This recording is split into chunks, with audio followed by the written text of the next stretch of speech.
দুইজন ব্যক্তি গুলিবিদ্ধ হলো। একজন ব্যক্তির পেটে গুলি ঢুকে পিঠ দিয়ে বের হয়ে গেল, অপর ব্যক্তির পেটের মধ্যে গুলি ঢুকেছে কিন্তু সেটা পিঠ দিয়ে বের হয়নি। এখানে জানার বিষয় হলো যে প্রথম ব্যক্তি এবং দ্বিতীয় ব্যক্তির রোজা কি আপন অবস্থায় বহাল থাকবে নাকি এখান থেকে কোন ব্যক্তির রোজা ভেঙে যাবে।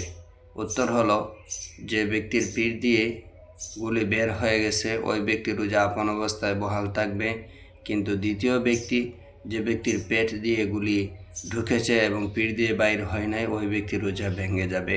মশালাটি উল্লেখ করা হয়েছে ফতোয়া হিন্দিয়া 1 নং খণ্ড 266 নং পৃষ্ঠা, ফতহুল কাদিরের মধ্যে উল্লেখ করা হয়েছে 2 নং খণ্ড 346 নং পৃষ্ঠা, খুলাসাতুল ফতোয়ার মধ্যে উল্লেখ করা হয়েছে 1 নং খণ্ড 253 নং পৃষ্ঠা, ফতোয়া হাক্কানিয়ার মধ্যে উল্লেখ করা হয়েছে 4 নং খণ্ড 167 নং পৃষ্ঠা।